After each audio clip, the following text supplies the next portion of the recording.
ফাইনালে মাত্র 11 বলে হাফ সেঞ্চুরি বৈভবের ভাঙলেন যুবরাজের 19 বছরের পুরনো মহারেকর্ড। বন্ধুরা, আপনারা যদি দেখতে চান তাহলে ভিডিওটি শেষ অবধি দেখতে হবে, চ্যানেলটিকে সাবস্ক্রাইব করে একটা লাইক দিতে হবে এবং নোটিফিকেশন বেল আইকন দাবাতে হবে।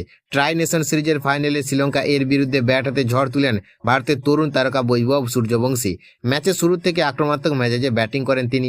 মাত্র 11 বলে নিজের অর্ধশত রান পূরণ করেন। ফাইনালের মতো বড় মঞ্চে এমন বিধ্বংসী ইনিংস ক্রিকেট প্রেমীদের মুগ্ধ করেছে। বৈভবের ব্যাট থেকে আসে 5টি চার এবং 5টি বিশাল ছক্কা। মাত্র 29 বলে 94 রান করে তিনি শ্রীলঙ্কার বোলিং আক্রমণকে কার্যত ছিন্ন ভিন্ন করে দেন।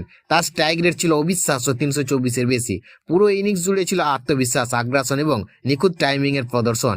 এই দুর্দান্ত ইনিংসের মাধ্যমে ভেঙে যায় যুবরাজ সিং এর 19 বছরের পুরনো ঐতিহাসিক রেকর্ড। 2007 সালে টি-20 বিশ্বকাপে ইংল্যান্ডের বিরুদ্ধে যুবরাজ 12 বলে হাফ সেঞ্চুরি করেছিলেন। সেই রেকর্ড এতদিন অক্ষত থাকলেও এবার ভারতীয় প্রতিনিধিত্বকারী দলের জার্সিতে 11 বলে 50 করে নতুন ইতিহাস গড়লেন বৈভব সূর্যবংশী। চলতি সিরিজের আগে ম্যাচগুলোতে বড় রান না পেলেও সবচেয়ে গুরুত্বপূর্ণ ম্যাচে নিজের সামর্থ্যের সেরা প্রমাণ দিলেন তিনি।